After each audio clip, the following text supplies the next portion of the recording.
जेको आहे हिते अल ख़िदमत फाउंडेशन जमायत इस्लामी पारां अवां जे ॻोठ में अॼु मेडिकल कैंप लॻायो आहे। इन हवाले सां असांखे थोरो ॿुधायो। बिस्मिल्लाहिर्रहमानिर्रहीम।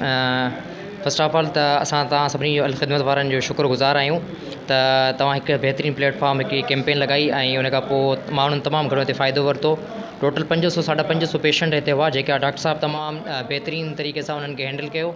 मोस्टली जेके से मलेरिया जे पेशेंट हुआ, फीवर जा जेके से पेशेंट हुआ ऐं अपर रिस्पायरेटरी ट्रैक्ट जा जेके ऐं उन खां पोइ मले वग़ैरह स्किन जेके जो जेके डिज़ीज़िस हुयूं उन जे हवाले सां काफ़ी पेशेंट हुआ त उन पेशेंट खे माशाअल्लाह ॾिठोसीं ऐं मोट में जेके से तमामु घणियूं बहितरीनु मेडिसिन पोइ उन्हनि खे फ़राहम कयोसीं। असां शुक्रगुज़ार आहियूं जेके से डॉक्टर साहब वारनि जा, अल ख़िदमत वारनि जा ऐं डॉक्टर रोशन बुलेती जा ऐं नदीम बुलेती जा, जिन इन जे सहकार सां तमामु बहितरीनु हिकु कैंप अल ख़िदमत जे तरफ़ां असां वटि ॻोठ में लॻी। शुक्रिया। चाचा इशफ़ाक़, अॼु जेको आहे त हिते तव्हां ॻोठ न्यू मीराबाद में तव्हां अॼु मेडिकल कैंप लॻायो आहे, उन हवाले सां थोरो असांखे ॿुधाइजो। अदा असां जेको न्यू मीराबाद में कैंप लॻायो मतिलबु कि तावन असां सां कयो नदीम बुलेदी ऐं डॉक्टर रोशन बुलेदी ऐं इन्हनि खे जेको असांखे ॿुधायो हो कि मेडिकल कैंप असांखे हिते ग़रीब माण्हू आहिनि, बरसाति जा ॿुॾल आहिनि, इन हिसाब सां असांखे मेडिकल कैंप ॾिनो वञे। असां चयो ठीकु आहे ऐं असां पंहिंजे इंचार्जनि खे चयोसीं मथे उन्हनि जो बाबा हिते ज़रूरत आहे, बीमारियूं वधी चुकियूं आहिनि, इन हिसाब सां असांखे मेडिकल कैंप लॻाइणो आहे।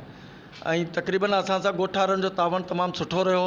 तक़रीबन 500 साढा 500 जे लॻभॻि तक़रीबन हिते मरीज़ ॾिठा आहिनि, जंहिंमें चमड़ी जा आहिनि, डायरिया जा आहिनि ऐं जेको मलेरिया जा आहिनि ऐं सभिनि खे असां तक़रीबन दवाऊं ॾिनियूं आहिनि।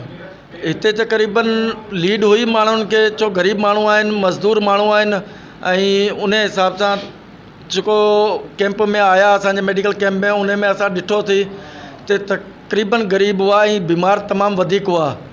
उन हिसाब सां असांखे मतिलबु कि कैंप जो सुठो लॻो कि हिते लीड इन्हनि खे हुई न्यू मीराबाद में।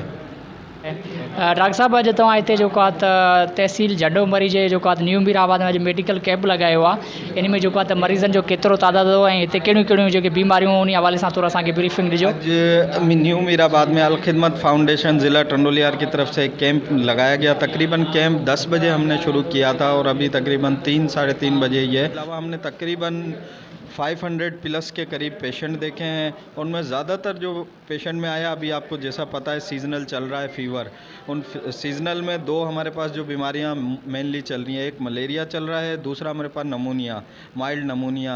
ये तकरीबन हर बच्चे को हमने देखा गया कि उन्हें अपर रेस्पिरेटरी ट्रैक्ट इन्फेक्शन था। हर 10वें में से 2 बच्चे को अपर रेस्पिरेटरी इन्फेक्शन ज़्यादा था। आज के न्यू मीराबाद जो है हमारे पास गाँव में, विलेज में हमने कैंप किया है अल ख़िदमत फाउंडेशन की तरफ से और बहुत अच्छा कैंप रहा, जिसमें हमने तकरीबन हर मरीज़ को जो है मेडिसिन प्रोवाइड की और पूरी हमने ट्रीटमेंट दी है। एक दिन की नहीं दी हमने, बल्कि जो पेशेंट की जिस तरह से बीमारी थी, जैसे कि अगर किसी को एनीमिक है तो हमने पूरे उसका कोर्स दिया है, किसी को अगर नमूनिया है तो उसको पूरे 7 डेज़ की हमने ट्रीटमेंट दी है, प्रोवाइड की है। और आप लोगों का ताउन से बहुत हमें खुशी हुई कि आपने पेशेंट को ओबलाइज किया, पेशेंट को मोबलाइज किया और हमारे कैंप के मुतालिक आगाही फराम की। और इंशाल्लाह आगे भी हम इंशाल्लाह इसी तरह खिदमत आवाम की करते रहेंगे।